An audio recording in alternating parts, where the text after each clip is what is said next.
right, you guys. Welcome back to the JCon podcast. I am your host, Candace Farrell, and welcome back to the show. Sorry, we took a week off of doing this JCon podcast. Last week, we had a little hiccup in the times and the locations, so we are here this week.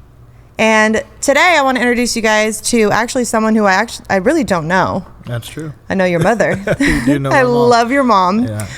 So everybody, welcome Matt Fleming to the JCon podcast. Thank you so much for having me. It's a privilege. I'm excited you're here. Yeah, me too. Yeah, I really don't know anything about you, so I'm really looking forward to just like hearing your story. And I see your content all the time on TikTok and Instagram, and I know you love the Lord, so we have that in common. And the only thing I know about you is you're jacked. Thank you. Appreciate You're literally so jacked. Every time I see your videos, I'm like, whoa, it's like so jacked. So I just want to I really want to hear your story. Your mom hasn't told me too much, but she has told me that you've gone through a lot and that you love Jesus. I put her through a lot, that's for sure. You did? Yeah, unfortunately, yeah. But yeah, I think we all do myself, at some point. You know, Yeah. Well, I would love to hear your testimony if you want to share it with us. I'm an open book. I will share. I don't hold anything back. I don't have a filter, you know. Good. I do my best just to speak my truth as openly and honestly as possible. Yeah. In hopes that, you know, I help to inspire other people to make a change. That's so good. That's really the goal. Yeah. That's so good. Yeah. Where did you grow up? So I was born in Northern California. I was born in Stockton, California. Okay. I lived in Lodi till I was about in 8th grade. Mm-hmm. And then my dad, we'll call him my dad for now, moved to Arroyo Grande or Pismo Beach area. Yeah. And him and I were pretty close. Mm-hmm. So I tried to move down there my 8th grade year, went to Paulding, did all that, but me and my stepmom just didn't get along. And so at the end of the school year, I moved back up north to Lodi with my mom. Okay. And that's when I started really getting into trouble. You know, little bits of trouble, like a couple times in juvenile hall for short periods of time, and then the whole ankle monitor thing, and just experimenting with drinking and drugs. And I think by my end of my sophomore year, I just quit going to school altogether. And basically, my mom was like, "I can't control him anymore. I want him to maybe be closer to his dad and get him out of this town." And so she packed up and moved us to Grover Beach, actually. And so I spent, since I was like 16 or 17 was when I officially moved back to the Central Coast, and that's where I've been ever since. Now I live in Santa Barbara, so. Wow. Yeah. I love Santa Barbara. Me too. Wow. That's the ankle monitor. Did it itch? You know what? I don't remember it itching. People say that they're itchy. I don't remember. I mean, I'm 35 now. This is when I was 15 years old. Wow, so it's like 20 years ago. I know, it's a long time. That's crazy. Time flies. Okay, so you say that you were experiencing in drugs and alcohol. I did the same. Yeah. Was it heavy drugs? Was it just smoking weed? What was that like? You know, looking back, it's kind of funny because I was always pretty scared of drugs, right? Really? Yeah, I was. I guess I was too. The first time I smoked weed, I thought I overdosed, right? I didn't know what getting high was like. Yeah. And one of my buddies I was with, I remember he's like, "Yeah, there's crack in it," and I started freaking out. Come to find out it's just weed, right? They always do that. Weed. But once I broke down that first wall, then drinking's really what took it to that next level for me. I remember the first time I took a drink, I'm like, damn, I finally feel okay with being me. I always felt really insecure growing up. I never liked myself, you know, at all. I hated everything about me. And I remember that first time I took a drink at a party, I felt like I was finally okay and comfortable in my own skin, and I just never wanted that feeling to go away. Wow. And from there, it kind of progressed somewhat quickly to cocaine use, experimenting with that. Yeah. Ecstasy was a really big thing for a while. I loved ecstasy. We would looking back, I was a little kid, right? 15, 16 years old, insane. And we're popping pills, but we thought we were so grown up then. Crazy. We would go steal these Corside and cough and cold medicine pills from Walmart. They're called triple C's, and if you take a bunch of them, it just messes you up. What? And I was like, just experimenting with whatever I could, trying meth for the first time when I was 17. Wow. And then Oxycontin was really big after that. And then once Oxycontin disappeared, it went to heroin. And by the time I was 22, I was sticking a needle in my arm. Like, that's how it progressed in a very short period of time, if you really look at it. Yeah, it's just crazy. Like, no one thinks they're going to be a drug addict, let alone a slave to a needle at any point in time in their life. When you're a little kid or growing up, like, I never thought that. When I was partying and doing coke and drinking, everyone was doing it. But when they stopped, I didn't. You know? So, yeah. That's crazy. So young. I didn't smoke weed until I was like, I don't know, 20 or something. So many people start at such a young age. I was afraid of all that kind of stuff too, but I kind of, the enemy, he'll lie to you. 100%. He'll make you feel like trash, and then he'll get you to try something, and then he's like, look how good you feel.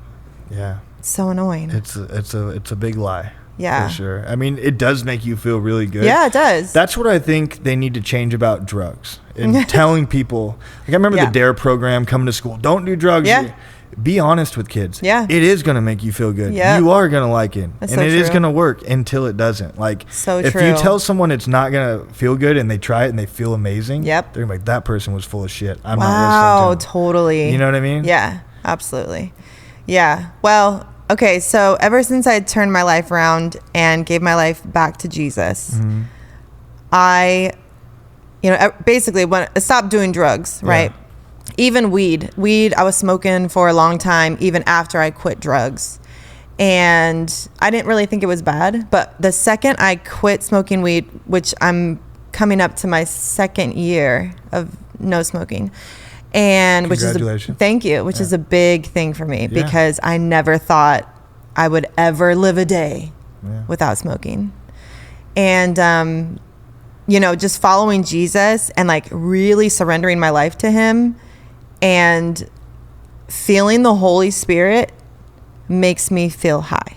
I love that. And drunk. Yeah. And it made me realize that everything that the enemy throws at you is a counterfeit version of what God intended to be good in our lives, right? Yeah. So I'm like, dang, I was over here getting high on all this crap, and all I needed was the Holy Spirit to feel my best and to feel like, literally sometimes I'm like, I'm high on the Holy Spirit right now. Like, I feel drunk. I'm drunk, I'm high, whatever. But it's like in the book of Acts when they caught the Holy Spirit and everybody thought they were drunk. They're like, oh, you guys are drunk. And they're like, no, we're just like, we got the Holy Spirit. Like we got Jesus. So, the counterfeit versions, man, they look so good. They feel so good in the moment. Well, 100%. And then it's terrible. And then it's terrible. Ugh. Yeah. So how did you, okay, so that was your high school dropout. Yeah, I did get my GED. Okay. I did end up going back to school for a little bit, and there's been, lots of ups and downs in my story, Yeah. So after you started doing heroin and stuff, how long was it until you stopped, and why? What got you to stop? So when I first moved back here, my mom's plan to help me do better actually worked for a little bit. I got a job. I went and got my GED. I started going to Cuesta. I went to Cuesta at 17. Okay. And I was working for my friend's dad's construction company. And then I ended up working at Madonna Inn, getting a serving job. And right when I was about to turn 18, my mom was like, I'm moving and you're not coming with me. You better get it together. So I found an apartment. I got my grandma to co-sign for the thing. Wow. I had a notary service come over. All of a sudden I had to grow up really quick because I just wasn't a grown up before that. So that was good for me. I ended up, my first apartment was actually in Mustang Village in Slow. Okay. And then from there I moved into another place, and things were going somewhat well. I was going to Cuesta barely. Barely. Yeah. I was drinking, but it was normal, especially if you've ever been to Mustang Village, how that is. I don't know what that is. It's the student housing, okay, right next to Cal Poly. It's the party town. Yeah, for sure, sure. And so 18 to 19 were probably some somewhat decent years for me. Okay. Until I started doing coke again, and then I wrecked my car. and my dad and stepmom let me come stay with them. And right around that same time is when Oxycontin really got like a hold of my life. Like, but I was still keeping it together, going to work and whatever. And but it didn't take long, you know, before everything spiraled out of control. I got fired. Actually, I think I quit. I don't even know why I quit, but I quit and just started selling drugs. Like it was, and staying at my dad's house and my stepmom's house, and they didn't really know too much, and I was just slowly getting worse and worse, and you know, meth started coming back into the picture, and it just I stayed there till I couldn't. I remember the first time. So my dad kind of found out I was doing drugs. And instead of getting mad, we started getting high together, you know, and that was kind of our thing. And not all the time. He wasn't like me, but he definitely, he was battling his own demons. And then I remember the first time I went to jail and I got out, and when my stepmom found out, they're like, nah, you can't stay here anymore. And so it just kind of spiraled. I had a car. I went from living in my car, then got arrested again, got the car impounded. Now I'm homeless.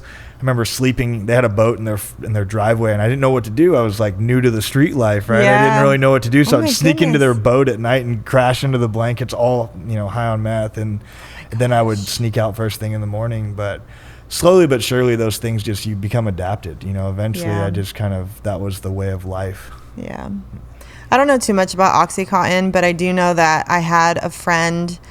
I think I was really young. I must have been like 17 or something, and there was like a mutual friend that we had. His name was Ryan, and he died from overdose on OxyContin. He was like pulling money out of the ATM, and he just like fell over and died. Well, it's the same thing as heroin.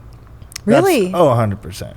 Oh, wow. Yeah. I don't know these things. I mean, it attaches to the same receptors in your body, and so if the withdrawals are the same. All opiates are, you know, essentially heroin. Are those downers? Yeah. Yep. I don't know too much about that. Yeah, it's I mean, there's a whole thing, the documentary on the Sackler family that produced Purdue Pharma, that produced OxyContin. You know, they got fined millions, but they made billions, and how they were getting doctors kickbacks. And I've been to so many rehabs over the years, and I've met so many people that's how they started. I met a firefighter that was a firefighter for years, broke his ankle, ended up on OxyContin, strung out on heroin. Crazy. And it's just like, it's people's first introduction. No one starts off doing heroin, but you find out, you get hooked to these pain pills. Wow. And then, you know, either your doctor cuts you off or whatever reason, and that just opens up that door to heroin. Like, I remember the first time I got heroin, I never thought I would be doing that, but we couldn't find OxyContin anymore. So five of us, we drove, and one person's shady uncle had it, and we bought like the tiniest bit, and it got us all high. And I'm like, oh, this is way better. Wow. It's way cheaper. Wow, that's so scary. Same exact feeling. So, but yeah. So, did you always grow up knowing the Lord? Yes, but I did. Like in your household? For sure. My mom, my household was kind of, you know, messed up as a young kid. I feel like that's where a lot of my insecurities came from. Yeah. You know, my dad, who I call my dad, isn't my real dad. I found that out at a very impressionable age, around 7 years old. You know, my mom and him would always split up and get back together. That whole situation, he was violent at times, and then sometimes he was really nice, you know. And I just have a lot of those memories burned into my brain. There's a couple that stick out in particular, of him like kind of smacking her down, and smacking her down in the kitchen. And I was probably about 5 years old, and I just remember those times. Or another time that he picked up our family dog and just like threw it in the bushes. And oh my gosh. And I'm not trying to sit here and make anyone out to be a bad person. Like, I love him to death. We don't talk much anymore. We've kind of lost contact. But he, you know, he's battling his own demons. We've all gone through things in life that for whatever reason make us the way we are. And he was really good to me too. Yeah. But one of these times, my mom and him were separated, and my mom was either picking me up or dropping me off. Probably, I think, picking me up from his house, his new girlfriend. He always bounced around from relationship to relationship. And she picked me up from his house, and I'm sitting in the back seat. And he said, I'm not paying child support for him anymore because he's not my real son. And then when my mom got back in the car, she said she looked back at me and I had like tears and I was crying. And I was like, does this mean he's not my real dad? And I'm 7 years old, right? So like a very impressionable age. Yeah. So she, you know, told me, no, he's not. And then I found out later, I kind of, you know, you ask questions. I'm like, well, who is my real dad? And she told me he was a friend and, you know, they hooked up by mistake and she didn't want him to take me away from him because she was, you know, struggling financially. She was putting herself through nursing school. She had my sisters already, my dad, who wasn't really in the picture, my sister's dad. Yeah. And she didn't know what to do, you know? And she told me that abortion was on the table and my mom is my biggest hero. I've watched how hard she's worked over the years and all the things I put her through. And she told me she prayed and she talked to different people and some people are telling her different things. And she told me she opened her Bible and out popped a scripture that said, I forget which one it is, but every male that openeth the womb is a blessing to the Lord or something along those lines, right? I'm not I don't know scripture. A Bible scholar. Yeah, I'm not a Bible scholar. Me either, really. But I learn as I go. For sure. But that's what she said. And so she kept me. And, you know, I didn't really, I don't remember at what age, but I can tell you I've always known deep in my heart the truth. The truth was that my biological father raped my mom. And, and that's why she disappeared. And he was a Middle Eastern guy. I'm half Middle Eastern, I'm half Persian. And so from a very young age, I had a lot of insecurity of, okay, I don't know my real dad. Now I'm like, I can't tell you exactly when I've asked my mom questions over the years that have opened the story more and more. Yeah. But I can honestly tell you in my heart, her story never made sense to me. I just never really asked too many questions. And then, and I write about all this in my book. Yeah. 9/11 happens, right? And the whole world is labeling these people as terrorists. And I'm looking at myself as that. Like that was what and like a little kid, you know what I mean? Like I hated everything about me. I wanted no one to know who I was. I hid my identity. Like I didn't know what I was. I was confused as hell. Yeah. And I just walked around and just like on eggshells. Like I didn't want anyone to know who I truly was. And that's when I started, you know, I felt like that way until I found drinking. And the only time I ever felt okay with being me was when I was drunk, when I was high and all these other things. Yeah. And to hate yourself at a young age like that is a really hard thing. You learn a lot of insecurities. Like looking back, I did have some good friends, but I also had just as many enemies. I got in so many fist fights growing up. And my mentality was this, I'm going to hurt you before you have a chance to hurt me. Yeah. Like that's how I learned to mask things with humor and anger. Those are my two coping mechanisms, my two defense mechanisms. Like I remember when I found out about my sisters, I used to joke with them, like, I call them my half sisters, right? And laugh it off. And I'm like this little kid. I'm like 5, 6, 7, maybe 7, 8, 9 years old at this point. And just never feeling like okay with me. And that's how it went. Wow. Yeah. Gosh, that's heartbreaking about your mom. It is heartbreaking. You know, my mom's gone through so much. And then I put her through so many other things as well. And but she's like my biggest hero, man. Yeah. I've seen her, you know, when I was 5 years old, my mom was always studying. She was like determined to get through nursing school, one class at a time, raising 2 kids on her own. Yeah. Well, 3 now with me, right? And she would have this tape recorder. Like she would say all her, you know, medical terms and then listen to them back. And when I'm 5 years old, I'm sitting in the kindergarten class in the circle on the little carpet and they're doing letters of the alphabet and U pops off and they call me and I said, uvula. And I'm like, it's actually uvula. And they asked me what that thing was. And I'm like, that little hangy ball thing in the back of your throat. And they're like, why the hell do you know what that is? Yeah. That is so like, hilarious. just to give you an example of how much my mom has inspired me. And believe me, there's been so many years where I didn't act that way. But look, as an adult now, right? After going through everything that I've gone through and, you know, all the things, I have so much respect for her. Even though we still butt heads from time to time. It's always like that with your family. It's always like that.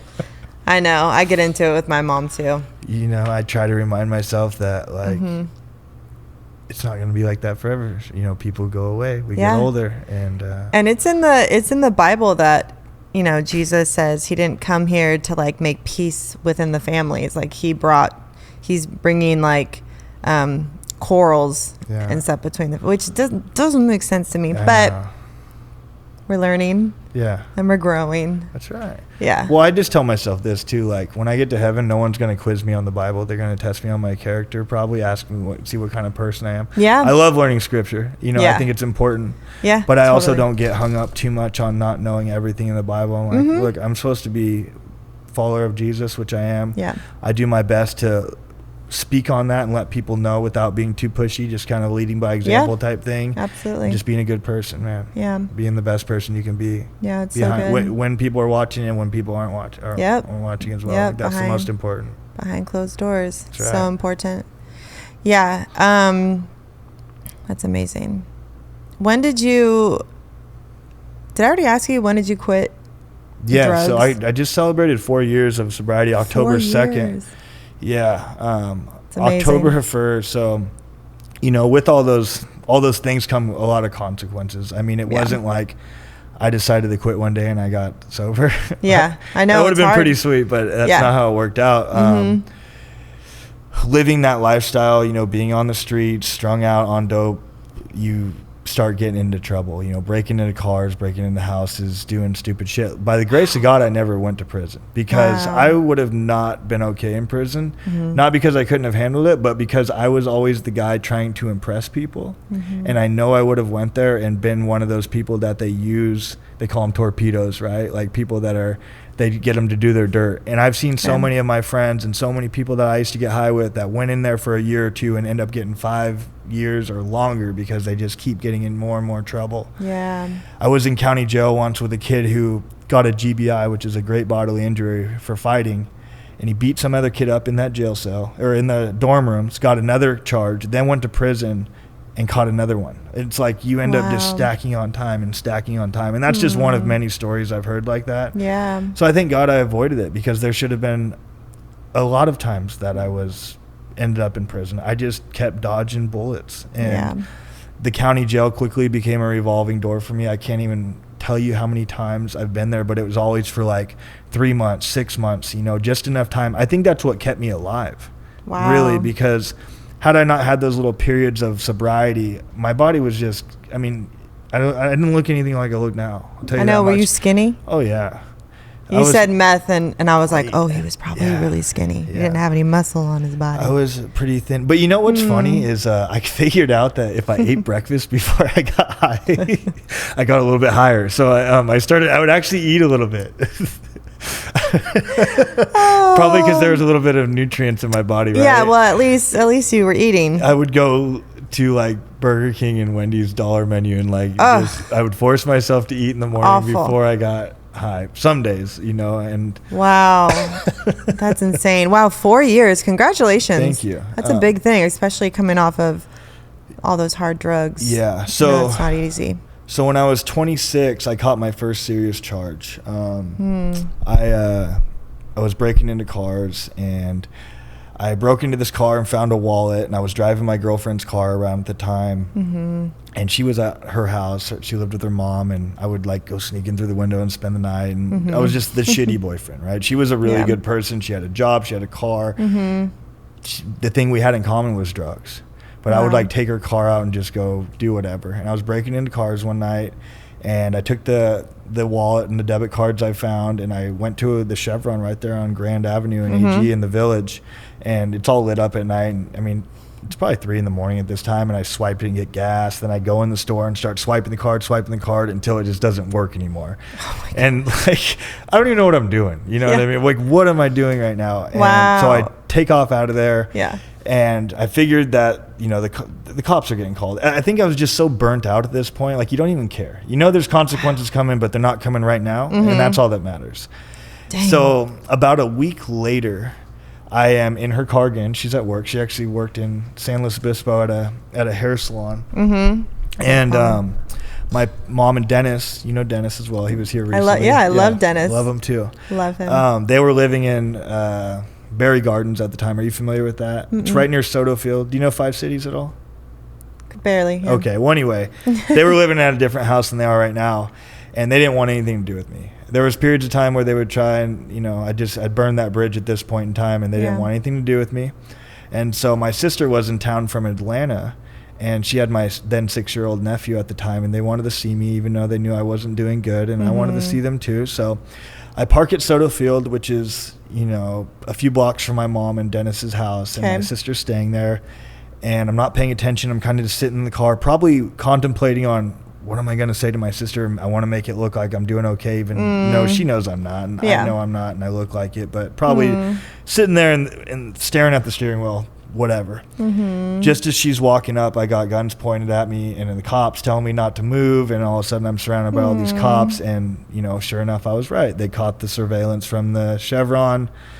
They were put out a search warrant for me just as my sister's walking up. She actually has photos of this, or I have them on my phone. She snapped photos just as I was in handcuffs and getting arrested, and they're searching the car and they're finding all kinds of stolen shit, and my nephew starts crying, and it was just a really bad situation. And they wanted to impound my girlfriend's car, but luckily my sister was like, however she did, she convinced him, let me drive it to her in slow. She doesn't even know what's going on. And so she didn't lose her car, which is great. I caught fraud charges, was looking at eventually at 3 years is what they were trying to offer me. Wow.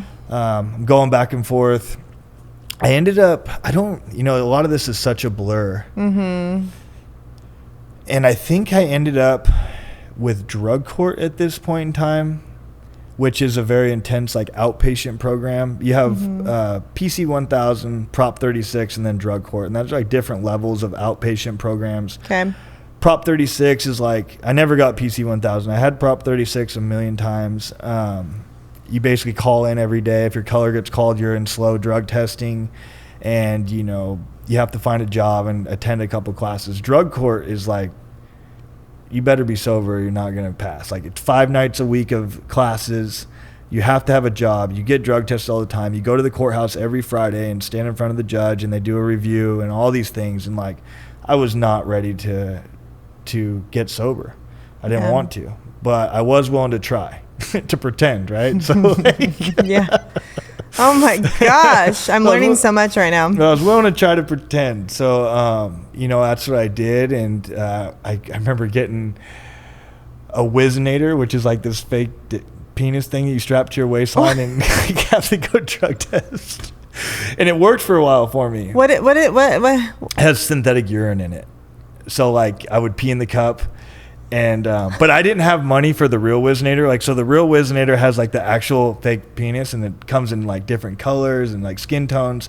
Because when you're on probation, this is crazy. Not only is there a security guard watching you, but there's a mirror that reflects off the urinal, so they can see everything that's going on. Right there. Okay. So you can't just pull out a little vial. No. You're peeing into a urinal that has a mirror facing you, and there's a cop standing, a security guard. Damn. I didn't have money for that thing though. So I had money for the cheap version, which is just a little plastic tube. I probably didn't even have money for that because I was just, barely surviving. Wow, but it was a little tube. And I remember I went in there one day and I'm all nervous, probably high. And I unclicked it and I missed the cup completely. And all the fake urine went into the stall. And I'm like, shit, what do I do? I'm about to piss dirty. I'm about to go to jail. Because when you're on drug court, if you fail a test, you miss anything that they have to assigned to you, you go to a little flash dry out period, 10 days in jail, and 3 strikes you're out of the program. Then you go back and do the whole 3 years that I was trying to avoid in the first place, right? Or whatever time they would have given you. So I think I'd already had one at this point. The first time I got out and went to drug court, I just didn't play their game at all. They caught me a few months later. Come out the second time, and then the fake urine thing happens right here in downtown SLO. And he catches me obviously, and he can't arrest me because he's a security guard, but he's tells me to wait here, and I just bolt out the doors and jump in my girlfriend's car and take off. And I get another couple, I'm out for a few more months. And this is where I'm trying to remember exactly how it went down. This is a crazy story. Oh, there's so many of these little stories. I'm on a roller coaster. I'm oh my gosh. And then what happened? That's insane. So anyway, it doesn't matter. I end up getting charged later. And when I go in front of the judge, I'm like, okay, this is strike 2. I got one more. Well, they weren't having it. Not only were they not okay with that, they were trying to give me new charges for using the fake piss in the Wizinator. The Wizinator. It wasn't really a Wizinator. That's a funny name. That was I had the Temu version. Same fake urine, but just like not the real life. Yeah, penis. Not the legit. No, yeah. No. It was like a little tube. You got the counterfeit version. I got the T-Move. That's the best way. Dang it, T-Move. You know, when you're on a budget, man. Yeah, you do what you can. That's insane. So I know that people use fake urine, but I had no idea about the prosthetics or whatever. Oh, they get out there with it for sure. And like, that's crazy. You know, all the while I'm going to these drug court classes, I'm sitting in the back and I'm loaded, and I just, you know, try to stay cool and play. It plays works out for a little bit, but eventually everything catches up with you. So they're trying to give me new charges in court and make me do my whole time plus all this other stuff. And eventually, somehow, I don't even remember, they gave me one more chance, but they're like, you're going to do a year-long residential treatment program. And they said a residential treatment program. They didn't say the length. I was about to go to Salvation Army. I didn't care. I just wanted to get something. I probably wasn't going to check in because I'd been court ordered to rehab so many times before. Luckily, the guy I was bunkies with in county was like speaking so highly of this program called the Santa Barbara Rescue Mission. He's like, it's a year long. It's not 6 months. I was hesitant on that, but I'm like, he's speaking really highly of it. I'll check it out. The only problem was I had to wait for a bed to be opened up. So I sat in there for a few more months, and so let me back it up. I actually missed a part. It's a key part of this story. So before I got into jail, so I used the Whiznator. I ran out of the building. I'm on the run again. I get caught in my girlfriend's car. We're hanging out downtown Pismo Beach, and I just decided to go for a drive. And that's what I did. I don't know why. It was like 2 or 3 in the morning. Of course, I get in trouble. Get pulled over, cops arrest me, they impound her car this time. I go to jail. She misses work the next morning and lost her job. Dang. So the reason I say that's a key part, and it'll make sense in a little bit. Fast forward to I'm back in jail, go to the rescue mission. I get out. I have to check in the next day, and so my mom and Dennis let me stay at their house one night. And I had to stay sober, and I had Brittany come by and, you know, can I get some stuff out of your car? She's still getting high, and she has her car back. She got it out of impound, but she lost her job. I go to Santa Barbara the next day. You know, they showed me all the rules. Obviously, no cell phone. It's all men's faith-based rehab program. Go to church. I have 12-step meetings. I have classes. I have all these things, devotionals, all kinds of stuff. A lot of structure I needed in my life. You know, we feed the homeless. We wake up every day early in the morning, feed them breakfast. We have different work crews.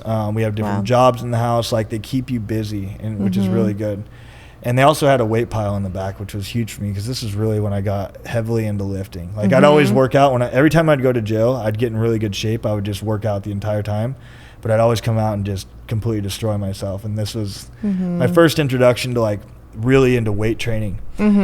But you know, a couple weeks into the program, I started missing Brittany. I wanted to know how she was doing. And we have like a house phone that was downstairs, and you had to ask to use it, and it was like, you can call your sponsor, you can call your parents, that's it. You're not supposed to have any contact with any females. They don't want any distractions. Of course, the old behavior is I would sneak on the phone and try to call her, and no answer. Well, on my 29th day in the program, I go to my first graduation. So there's graduations in phases. When you get there, every 3 months, three months I think it is, people graduate that have been there longer. And so I'm in my first phase, and the guys that are in fourth phase that have been there for almost a full year are graduating. And we go to the big church, and it's like this huge event where, you know, it's very, very well funded by a lot of people in Santa Barbara. There's tons of donors, and there's just a really good celebration. And I'm sitting in, you know, like the middle row or whatever, waiting for the graduation to start, and I run into one of my buddies, Jesse, who is from 5 Cities as well, and I'm like, oh man, you're sober too? And we started talking, and he turned around and he was like, you know, I'm sorry about Brittany, man. And I said, what do you mean? And he told me she passed away. And I was like, no, you have the wrong person. And he's like, no, he confirmed it. And like, dude, I just started I started bawling, man. I walked out of there, and they you know, they let me go back to the house. I didn't have to attend the graduation. So I found out the whole time I'd been calling her. I don't know if she had already passed away or if she died on February 17th, which I got there on February 27th, and I got there on the 10th, February 10th. And so, like, she had some health issues. in the 2 years that we dated, I had to force her to go to the hospital twice. And both times they admitted her to the ICU and kept her for a few days, and her breathing got really bad. Well, right after I went to the program, something like that happened again, and no one could force her to go to the hospital. And eventually your friends did call, and she died of pneumonia in the ambulance. And, that was really tough for me, because I look at the chain of events. Like, had I not got her car impounded, she not missed work. And that might seem crazy to some people, but that's just kind of how I always looked at the situation. Her mom lost her only daughter. And I actually have we don't talk all the time, but her mom is super proud of me today. Like, I've talked to her recently when I started writing my book, and just wanted to make sure I got certain facts straight. And she's proud that I'm doing the right thing, which makes me feel good, because she doesn't have to be okay with me at all. Oh, wow. I'm so sorry. No, it's I appreciate that. It's really sad. And it's so 27 years old, and we were the same age. She was a couple months older than me. And you just look at things like that, and it's like, I was the piece of shit, for lack of a better word, but I was the one running around in her car. I was the one doing all the dirt. Like, she worked a job. She lived at home. Yeah, she had her issues, and her mom told me the same thing. Like, she's not perfect. But in my eyes, it didn't make sense that she passed away and I didn't. Yeah. You know what I mean? Like, I don't know. It was a tough one for a long time, and I don't feel good about it today. But, it's been almost 8 years, 9 years, whatever it is. Wow. Like, it's been a long time, and the fact that her mom is proud of me for doing the right thing, like, that makes me feel good. And that's just another reason that I stay sober, and one of many reasons that I like to get up every single day and just live in gratitude and be thankful that I'm still here and blessed to get another chance at life. But then there's even more. Then right after that, my oldest sister, I found out, was in a gnarly accident. Her boyfriend at the time pushed her out of the truck and drove off with her. Oh my goodness. Ran her over, broke her ribs, like, punctured her lung, broke her pelvis, like, all these things. So I'm sitting in this men's rehab in my first 30 days, finding out all this crap. And, like, what was I really going to do? I had no money, but the brotherly instinct, like, I want to, and she doesn't even live in this state. Like, of course, but the way I'm feeling is like, I shouldn't be here right now. I should be, like, killing this guy. That's how I felt. Let me fix this. But I recognized that I really had no way of doing much of anything. So I stayed there. 4 months in, we all have jobs there. Okay. And one of the jobs is laundry. Okay. So I'm giving you all the details. I'm like, these are things I'm like remembering as I'm going along. I love it. Give me the dirty laundry. Do you want it all? Give it to us. Yeah. So one of the jobs is laundry, and I come downstairs one morning. Everyone, we take turns in dorms dropping our laundry off, and I'm 4 months in at this point, and I'm working on myself, and I'm in good shape, and I'm feeling good, and I'm going to church again, and I'm doing my devotionals and all that stuff. I come downstairs, and the kid that did my laundry hands me a laundry bag full of pink clothes that were white and says, "Oh, I turned your laundry pink." And I was like, all right, well, like, you're going to apologize or recognize it? Like, doesn't really say much. And I'm like, I think I mouth-offed and said, it's because you suck at your job. It's probably what I said. And some words were exchanged, and he told me, and I quote, "Wear your pink clothes, you faggot." And when he said that, I wasn't where I should have been spiritually yet, and I should have let it slide. You beat him up? No, not right then and there. We actually... You waited a little while. It ended up later that night. So... So some words were exchanged. Oh, Lord Jesus. Some words were exchanged. It's like 7 a.m. at this point. We're coming down with breakfast. Lunchtime, 11 o'clock. We start having some words again. Some shoving happened. Fast forward to 9 p.m. We're all upstairs in the TV room. Like, that's where we all hung out at night. There's probably like 14 of us up there. Yeah. There's a pool table, ping pong, big screen TV. Like, it's the end of the day. And we're hanging out, and he walks in. He said, "You ready to go handle this?" And, the mature move would have been to say, "No, I'm not risking my sobriety for this, and I'm not risking everything." Yes, that would have been the right thing. But I didn't. So we signed out. And it's funny because I got the little nickname there, sign out, find out, because we signed out like you're going to the store, and we went around the corner to the empty parking lot, and we boxed. We boxed for a few minutes, and we got some punches in on each other. We came back, we signed back in like nothing was going to happen, And the next morning, they kicked you out. They kicked me out. And in my mind, I thought, well, it's rehab. As long as I'm not doing drugs, we're good, right? Mm-hmm. They should expect a little bit of fighting. Yeah, a little fighting. That's not how it worked. And they kicked me out. And, man, in that 30 days, I guess I'm jumping the gun here. So I get kicked out. Mm-hmm. I come back to 5 cities. I have a few options. My probation is, first off, she's not happy, right? She's not okay with this. But she's pregnant. So she's on maternity leave. So I know that I at least got a little bit of wiggle room right there. She's not going to be chasing me down right now. Yeah. She wants me in another program. We are in communication. She wants me in another program instantly. I'm not going to another program. I already decided that. Mm-hmm. The rescue mission wasn't quite sure if they were going to let me back in. They needed to think about it. Mm-hmm. Okay. And then obviously third option, just go do my time. The 3 years, which would have been a lot less than that with half and all that other stuff. But didn't want to do any of it.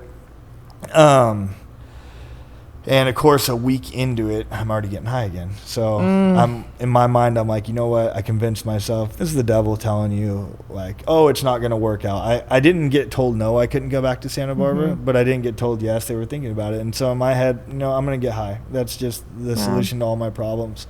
And I start getting high again. I start running around, and things got really bad really quick. In that first couple weeks, I got what's called cotton fever, which is like you just get a bacteria in you from, bad drugs or whatever. And I took a bunch of Xanax bars to like knock myself out. My mom and Dennis are letting me stay at their house at this point in time. Like, I don't know if they didn't know I was bad or... They're praying over you when you're sleeping. They're praying over me. And, it takes a while for your physical body to deteriorate. So I probably looked somewhat healthy. Mm-hmm. And my mom found me in the room all passed out and made me go to the hospital. And I got pumped through with a bunch of like fluids to bring me back to life and all, not back to life, but just to put some color back in me. I wasn't dying. It wasn't anything serious, but to her, she didn't know what she found. She just found me in the middle of the day, passed out, and just one of many things I've put her through so many times. Yeah. At this point, it's like 3 weeks in, it's about a month in now. And, one of the counselors from the rescue mission calls and he's like, hey, we're going to let you back in if you can pass a drug test. And I was like, oh shit, I've been, getting high for the last couple of weeks. I try to get clean. I have like 2 days. It's like a Wednesday or a Tuesday. And he tells me I need to come back down there Friday. So I stopped doing drugs just right then and there. And I'm just going through the detoxes. And obviously my mom and Dennis know I'm, using again, but I'm, what the circumstances are, and I can potentially go back down. And my sister is actually visiting again from Atlanta, and I remember I was laying on the couch just dead. Whenever you go through meth and heroin withdrawals, it's like, it's not fun. The meth especially makes you just really depressed and like physically drained, and then the heroin is just like your skin's crawling, and it's like a flu. It's a really bad flu. So I was in no position to want to go anywhere, and they were going to the beach, and I was like, no, I'm not going. I'm sitting on. They were going to Avila. And I was like, I'm laying on the couch, and I don't know what changed in me. It has to be God. But right when they're about to leave, I said, you know what, I'm going with you. And we left, and right when we get to the beach, my mom's Ring camera from the house goes off. All the cops are swarmed in the house. They're searching through the house, looking for me, calling my name. They came to raid the house and take me to jail. Wow. And I literally left right before that. And my mom leaves me and my sister in Avila. Drives back and like talked to my probation and all the cops that were there, and she's like, look, he's going back to Santa Barbara tomorrow, and they said if he's not gone by first thing in the morning, we're coming to arrest him. He's going to jail. He's doing his full time. Just one of many times God's been looking out for me, because again, like, had I gone to prison or whatever I would have ended up with, I just know the type of person I was back then, and it wouldn't have been good for me.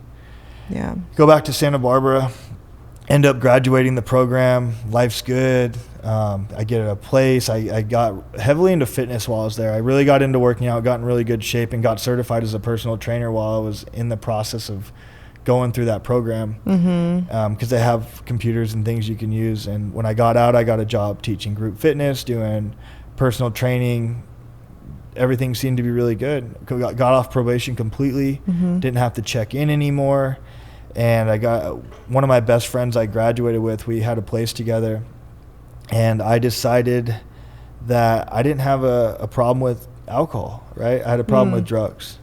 And you know, I missed out on all my 20s like all the other kids, and I deserved to go downtown. And you know, I started hanging out with people from the gym, totally good people, normal people, but they did, you know, a lot of people go down and drink when they're 26, 27, 28 years old. And I started going downtown with them and drinking a little bit, and then all of a sudden the cocaine starts coming back out, and I start doing lines of coke.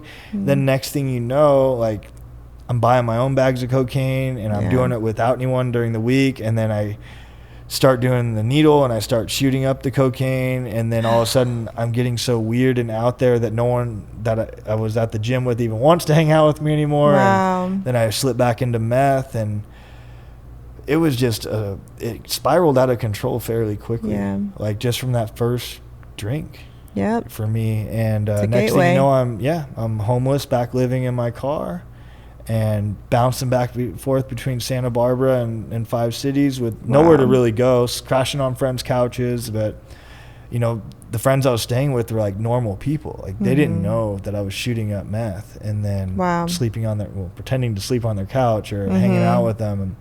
And then COVID hit, so it was like kind of normal. Like we were like sick, we're having fun. I was living with my kind of living with my buddy, and then I would leave his house every time I would get high. I wouldn't get high in his house, which was like trying to respect it a little bit, but it got really bad really quick. And you know, one of these times I was up in 5 cities again, and my mom and Dennis let me stay in the guest bedroom. And you know, I had a job before COVID hit, and then when COVID hit, I started getting all these stimulus checks. So I got like a series of like $40,000, and that really messed my life up even more. Oh, wow. So I had a lot of drugs at this point, and I'm staying in the guest bedroom. Wow. And, you know, I was going to the casino all the time. I was up in Fresno and doing whatever. I wake up in the middle of the night, and I'm like dope sick. And I had a shot of heroin that I hadn't finished. I don't know if you know.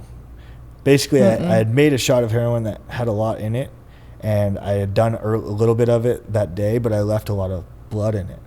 And so I woke up in the middle of the night, and I did the rest of it, and the blood had been sitting in it for so long. I didn't think nothing of it. I've done something like that 1,000 times before. But I passed back out, and I wake up a few hours later in the worst pain I've ever been in my life. I mean, I can't even describe this type of pain. Like my body, my bones ached from the inside out. My head felt like it was in vice grips. I'm dripping sweat.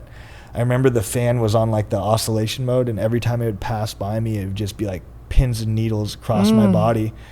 Finally get up enough to turn the fan off, and then I pass back out. I wake up a few hours later. I just know there's something wrong with me. Like I've had cotton fever before. I know what that feels like. This is way worse. And so I drive myself to Marion Medical Center in Santa Maria, and they take my blood cultures, and you know, they know I'm an addict, and they're just like, it's probably nothing. So they sent me back to my mom's. And I wake up a few hours later, still feeling sick, but also feeling a lot better than I did. And I just had call after call and a few voicemails from the hospital telling me, you need to get back here right away. And I knew it sounded serious, but I didn't know how serious. I was feeling better. So I decided I was going to go, but I knew that I might be there for a little bit. So I wanted to pick up first. And so I called someone, and I sat at the McDonald's in Grand Avenue and Grover Beach for like an hour waiting for a sack. And like looking back on that, it's like the time was ticking once I found out what was happening. And it's just so many times that God has intervened and spared me. And I sat there, I got the things I needed, drove myself to Marion. Like I said, it's COVID. Big old Q-tip up my nose, like popped something, and I started bleeding. They ended up putting me in the pediatric unit and the overflow tank, and my blood was septic. So if your blood goes septic, you can go into septic shock and you die. And that's like a timing thing. So I'm like, you know, it could be hours, it could be a couple of days. I don't know how close I pushed it, but I know that sitting in that McDonald's parking lot waiting for more drugs was probably the last thing I should have been doing. Absolutely.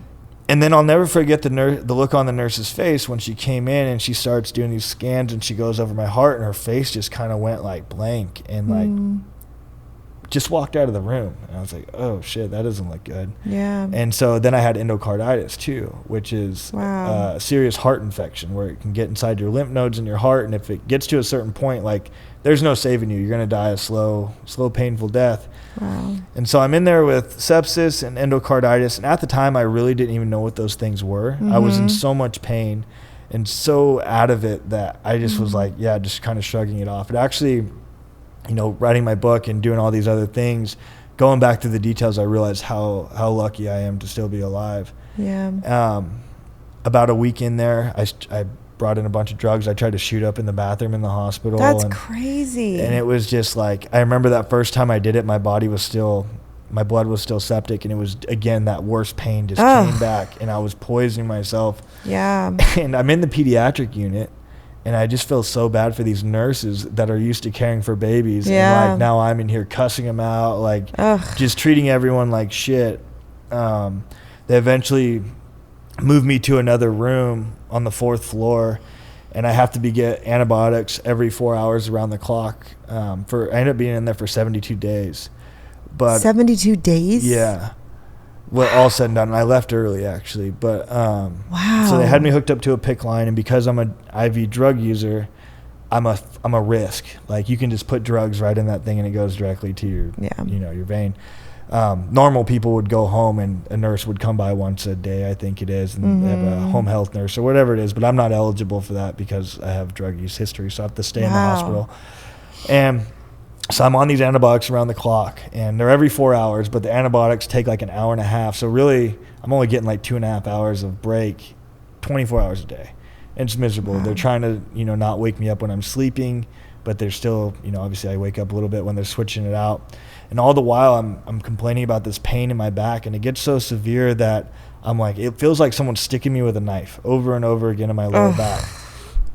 And they did an MRI, and they didn't find anything, and they kind of just chopped it up to like, he's a drug addict trying to get more drugs. But I wasn't. And, during COVID, you weren't allowed to have any visitors, but my mom's a nurse, and she would sneak in after shifts with her scrubs on, and just no one really said anything. And, a few times she came in, and I'm, flinching in my sleep. And she's like, no, there's something really wrong with him. So they did another MRI with contrast, which contrast makes the MRI a little bit more visible, right? Like darker and lighter shades of gray, I think it is. Like they put an iodine inside your body. And they found an abscess, a really tiny one right near my spinal cord.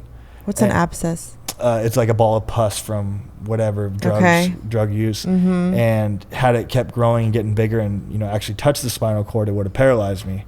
So that's what that pain was. So now I'm in there with my heart's all messed up, my blood is septic, and now I have this abscess in my spine. This is crazy. This is the craziest story I've ever heard. I'm exhausted. Are you exhausted? Oh my gosh. I just like, how are you still alive? I know. I'm really blessed. Wow. I'm really, really blessed to be alive. It's crazy. So they wheeled me to the next, oh man, I'll never forget this. It was like something out of a movie. Because all the while I'm on morphine and other drugs, Dilaudid, and they had hooked up. Not enough to get me like as high as I wanted to be, but enough to take the edge off, and I'm a little loopy. It's just crazy because Dilaudid, what is it called? Dilaudid.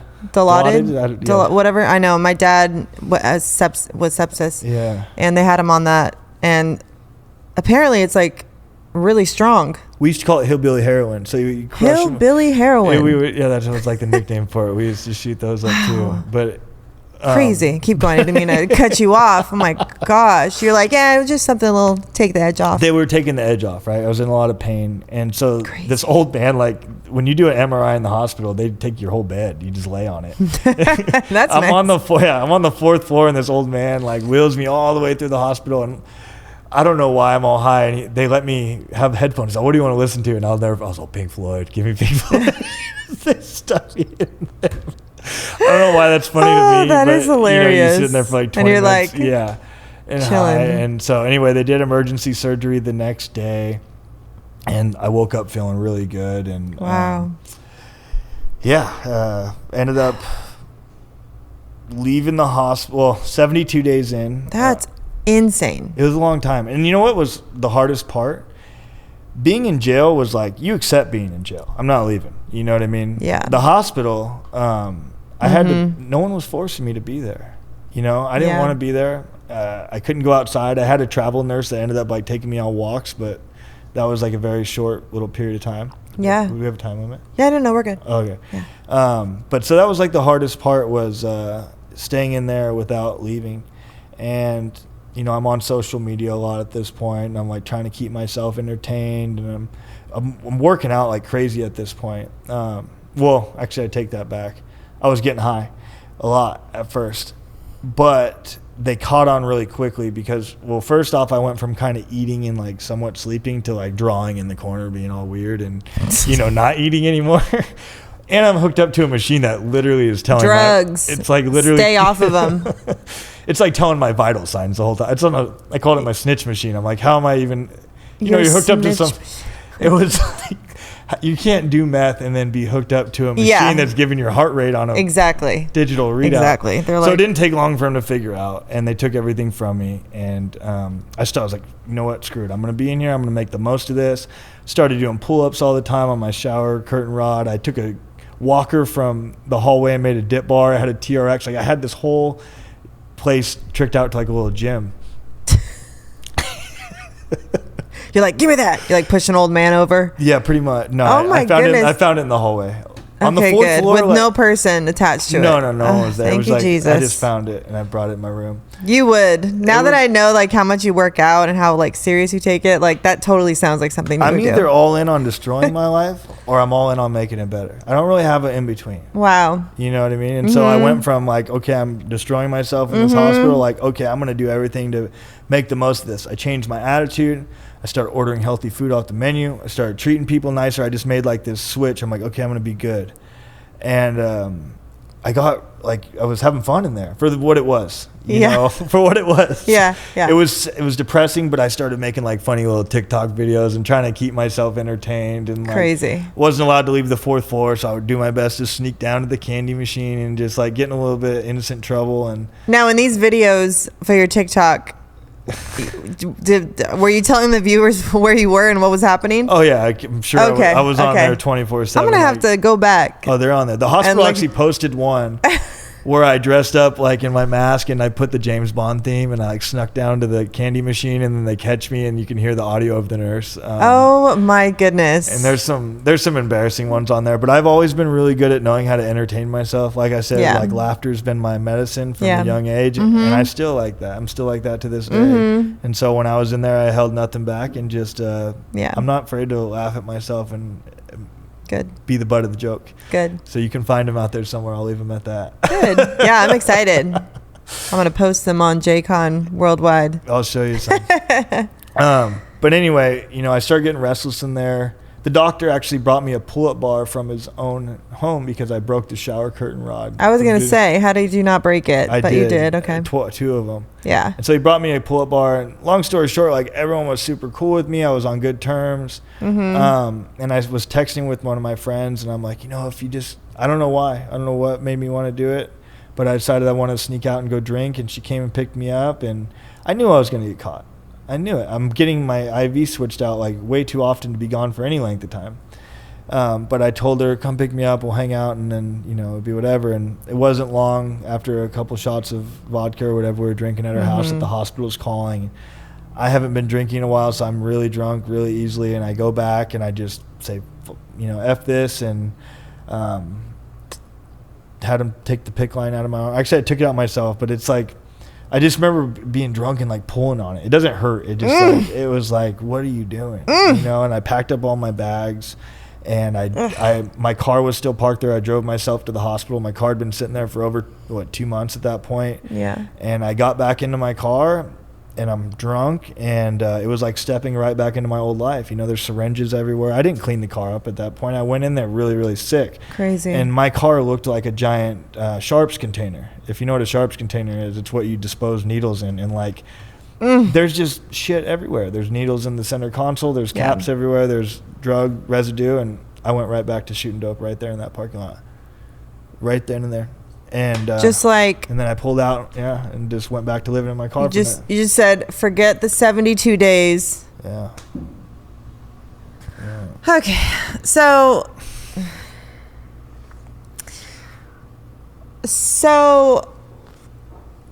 Jesus, It's a lot, right? You're like probably trying to like, oh man. No. I mean, it is a lot, but it's just like, wow. But like, when did you feel like, okay, this is it? Like, was there any point in time where you're getting high or you keep going back to this lifestyle where like Jesus came to you and was like, my son, 100%. What are you doing? 100%. Yeah. So tell me. I will tell you that part, but again, there's some things in between that are really important.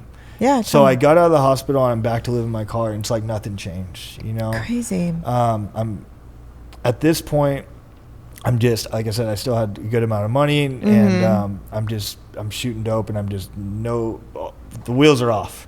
I'm back to it. Then I start getting drugs that aren't even good anymore, and it starts getting what I think is like bath salts or this other stuff called like Flocka, which is another synthetic version, and I'm slowly but surely losing my mind in real time. Yeah. To a point, I'll give you a couple examples.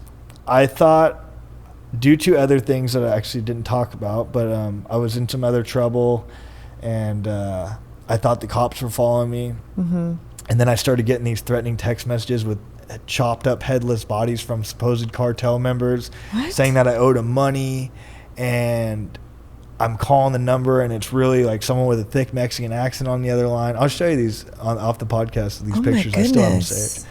I don't know if I want to see those pictures. You might not. But the drugs are getting to me, and all these things are going on. Yeah. And I'm losing my mind. And I thought I was being followed one day in downtown Pismo Beach. Wow.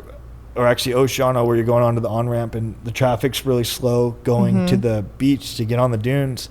And I said, screw it, I'm ending this right here. I believed everything in me. It was the FBI, the CIA, or the cartel. And I whipped my car in front of him and jumped out. I said, I know you're following me. To this random guy. He's probably no idea who I am.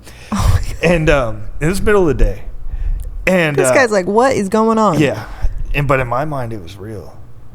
And but then, you're on drugs, so you're I'm like... in like a drug-induced psychosis at this point. Oh, like my gosh. The drugs were not real. Like, to give you the best example of how I felt at this point in my life, it was like the TV was on in the next room over, and I could hear it chattering, but I could never make out a single word what was being said. Okay. It was like constant little like white noise in the background. Okay. So I jump out of the car. I whip this dude's in front of his car.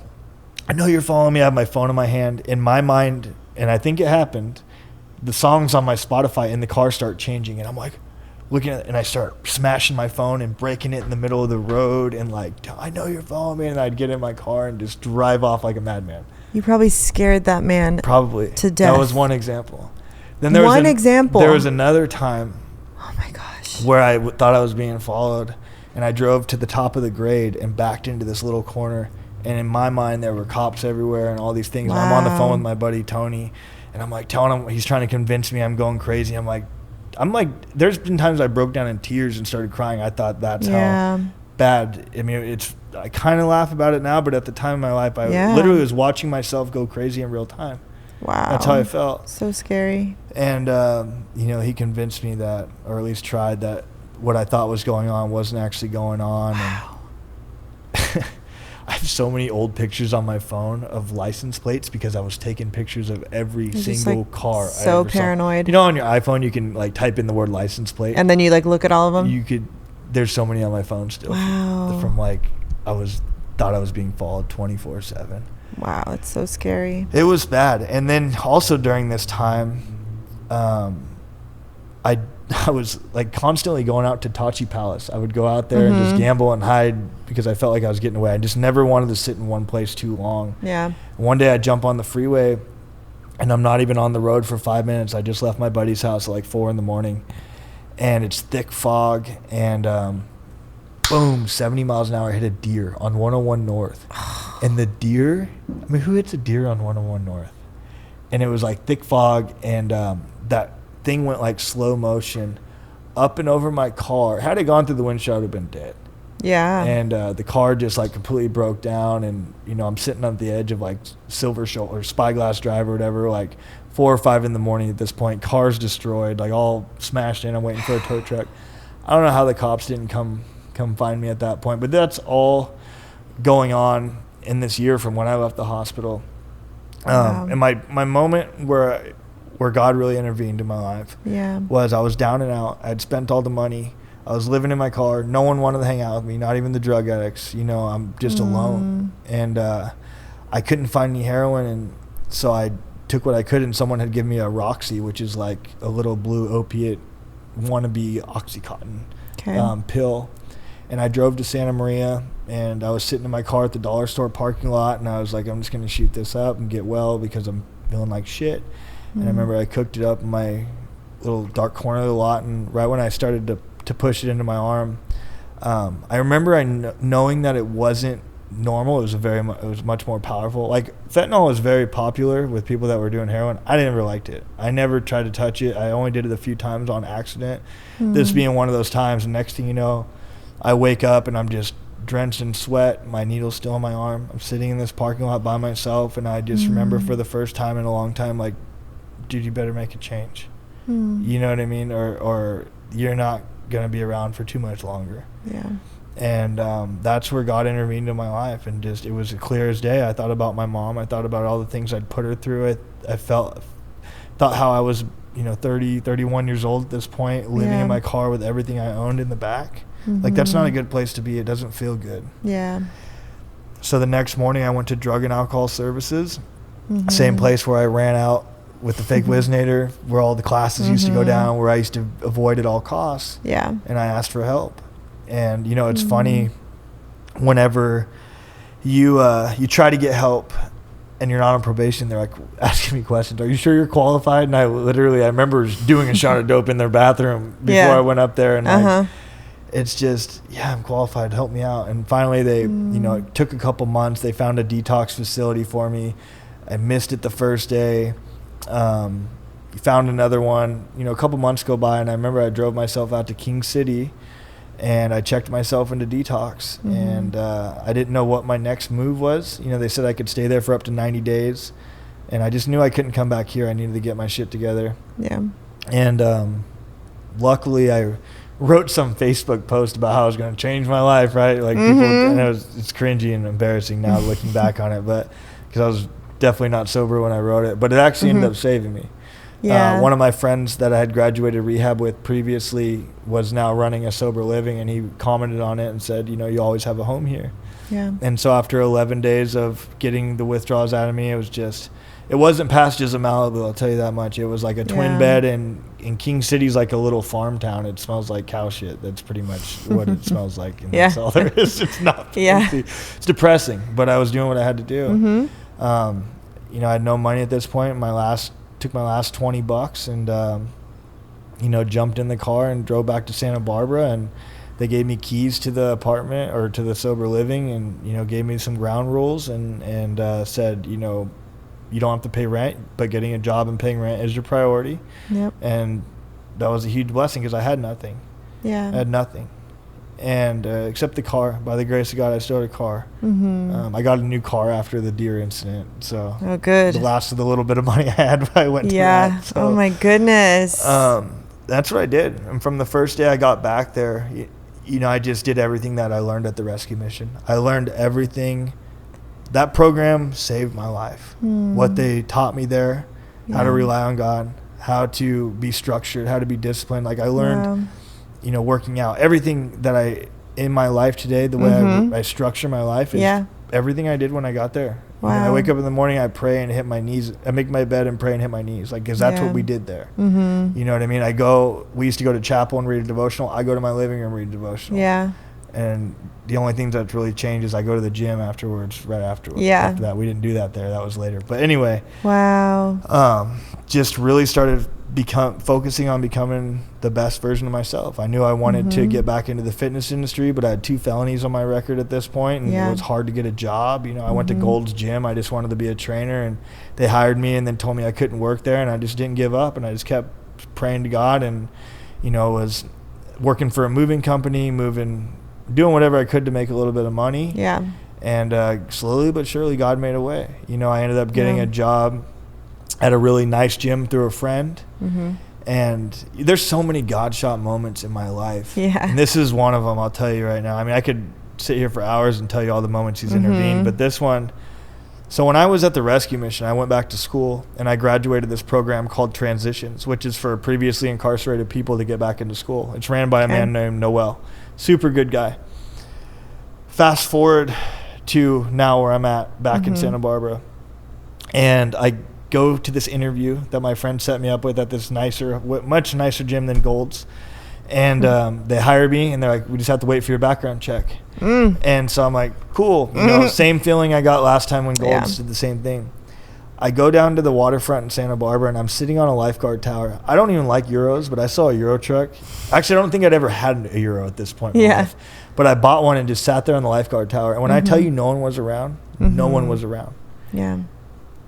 I'm eating my sandwich, kind of just talking to God like I do. And out of nowhere, Noel walks up, the guy who had graduated from his program. Yeah. He's best friends with the whole district manager of the gym. Wow, look at God. Look at God. He's like, oh, I'll just put in a good word for you. Wow. I go back in there. He's like, we're not even going to open your background check. Like this guy speaks so highly of you and all these things. And that's amazing. Right? No, that's a God thing. 100%. Yeah. 100%. Yeah. And that, I mean, like I said, I could tell you stories like that all day. Yeah. But that one just really sticks out to me because they really, like, I have so much love. I don't work at that gym anymore, but I actually still am a member there. And just so many people have been there for me and really helped me out get to where I'm at today. And like, I can't wait to be able to bless all those people. Every single one of them. Like I have a memory of everybody that's played a part in my life. That like that's one of the biggest reasons I work hard and I want to achieve the things I want to achieve. Like I want to have cool shit. But I like blessing people. That's my favorite thing to do is giving back to people, especially people that have helped me. Yeah. Wow, that's so good. Yeah. Wow. I know it's a lot. I told you I'm a talker, right? Wow. That's insane. Yeah. Well, thank you, Jesus, for calling you home. 100%. And we're just getting started. That's the thing. I know. Isn't that wild? Like once you start seeing results from doing the things, like I didn't really know what I was going to do when I first got sober. I just knew, okay, I know fitness. I know how to get in great shape. Like I used to do that. Let me do that on me and work on me. Yep. And everything else I believe is going to fall into place. And that's exactly what happened. And in the process of that, I've ran 2 marathons. Dang. Did a bodybuilding show.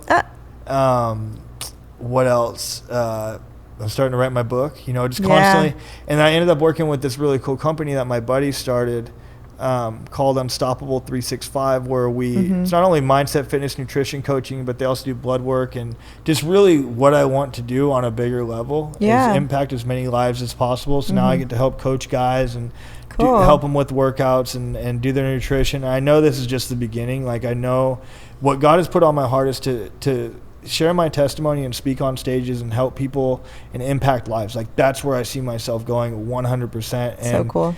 I don't have to know all the steps. I just felt like writing a book was really important. Yeah. And I feel like that's the next step of the way. And, doing things like this, sharing my story with people and just, I want to show people, like, I don't ever want to glorify all the things that I've done. There's nothing to honor about the things that I've done, but I do have to be honest and real with it because I need to show people, look, this is what God's done in my life. And if you're struggling, this is what can happen in your life. And maybe you weren't even as bad as me. Maybe you're just struggling with some depression or lack of motivation to get started, and you have whatever, you're not down and out like I was, and good. Use that as motivation. However I can help support someone in getting out of the funk that they may be in and lead them to God, like that's the vision right there. So good. Yeah. Well, I think you did that today. Right on. Yeah. Oh my goodness. Wow. Wow.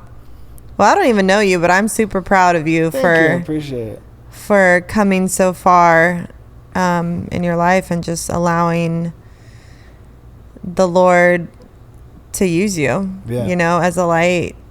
And, he gives us our testimony. He writes our story. Like he had already written your story before you were even conceived. 100%. So this was your story that was written, right? And it's for your testimony because there are so many people who go through the same things that you've gone through, who need help, who need someone to actually understand where they're at in their lives. You know, so I used to say, oh, like, I can't believe it took me so long to like come back to Jesus and get my life right. But, you know, this is my story. This is your story. Yeah. For a reason. You gotta own it. You gotta own it. Gotta own it. You gotta own it. And I think that's so wonderful. I could totally see you as like a motivational speaker. Yeah, whatever they want to label it as. I just want to get out there and just do my thing. You know, so cool. Like let's make an impact on the world, because once you can learn to turn your pain into purpose, that's a good feeling. That is a really good feeling. I used to be really shy and really ashamed. So like, oh, I don't want to be the guy that was sober. No, screw it, man. This is exactly who I am. These are the things I went through. This is what I did. This is the consequences that I faced because of it. Yeah. And this is how God helped turn my life around. So good. Yeah. Pain into purpose. Pain into purpose, man. That's going to be the name of this episode. Thank you for that. Because I was like, what is this episode going to be called? Yeah, so good, so good. And yeah, he always turns our pain into purpose. But we have to be willing to do the work. To do the work, to make the change. You know, you could pray for things all day. Yeah, but if you're not putting in you better be out there. Yeah. Like, he's going to open doors, but you got to walk through them. Yep, 100%. You know. It's so good. If you're praying for something, make sure you're backing it up with action. Yeah. Every single day. Yeah, faith. That's why I preach health and fitness, and I know you are too. I always see you going to the gym, and like, for me, that is an act of worship. Like, I go to church. I love church. I love being around like-minded people. I feel the Spirit of the Lord in church. I'll tell you this, when I get up and run at 4 o'clock in the morning along the ocean front, that's when I'm really connected with God. That's so cool. Or I go in the gym and I'm just pushing myself to beyond limits of what I thought possible. I feel so connected, you know, because I shouldn't be here. I shouldn't have legs that work. I shouldn't have arms that work. I shouldn't, you know, I don't want to say I shouldn't, but I'm blessed. I recognize the blessings of what I have. Yeah. And if it was all taken from me tomorrow, I would know that I did everything I could with all the days prior to that. Wow. Not to mention, if I woke up tomorrow and my legs didn't work, I would like get in a wheelchair or something. Like there's no stopping me. There's no stopping me. I'm gonna do whatever it takes to get to wherever I want to go in this life. And you just have to have faith. That's so good. Yeah. That's so good. Sorry, the gnat. No, you're good. It's not your fault. Stinking gnat. Wow. Well, that was such a story, such a testimony. Wow. Wow, wow, wow, wow. I feel like I like lived it. And I'm like, it's over. It's over. The pain is over.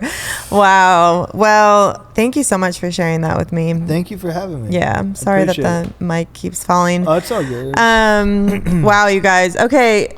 If I know there are so many people who are watching this video who struggle with addiction or depression or alcohol or whatever it is that you're struggling with, just know that you can, just like we did, turn your pain into purpose, and Jesus will help you get there. When I'm in the gym and I don't think I could do like one more rep, and I'm like, I could do all things through Christ who strengthens me. Yeah. And literally I'll do it. And I'm like, thank you, Jesus. There you go. He's like, I got this, boo. I love that. Anyway, so if you guys are struggling with anything, just know that, with dedication, with discipline, and with Jesus, with community, I think it's a big one too. Yeah. I know that your mom was praying for you. I know that your mother was praying for you. Oh yeah. Oh, absolutely. I think a lot of those prayers are the reason I'm sitting here right now. Absolutely. Yeah. So good. Wow. Well, we love you, Janice. Let's say hi to Janice. Oh, wow. Well, if you guys have any questions or you guys need prayer for anything, I'm going to link your Instagram if that's okay. 100%. Yeah. And please follow Matt on social media because his videos are so encouraging, especially if you're a gym rat and you love Jesus. You want to follow this guy. So I will leave all the descriptions in the description below. And if you guys like I always do this. I always mess this part up. That's all right. You can't mess it up. It's your show. If you guys like content like this, I want to encourage you to like, comment, and subscribe to the channel. Also follow my other socials. And yeah, I'm just so grateful to have this platform to just hear everybody's stories and get to know everybody, because we all have different stories, but they all lead to Jesus here on the JCon podcast. That's right. I love that. So awesome. Love it. Wow, you are strong. That was a good one. That was so good. Anyways, God bless you guys, and we'll see you guys next week on the JCon podcast. Bye. Thank you guys so much for joining us here on the JCon podcast. We are so grateful to have you. If you guys are in the San Luis Obispo area in the beautiful Central Coast, California, and are looking to host an event or party, this is the place for you. I'm going to leave all the information in the description below, and you can go ahead and check out the website. And if you're interested, there will be an email on the website for you to reach out to. I hope you guys have a beautiful day, and thank you again for watching the JCon podcast. God bless you.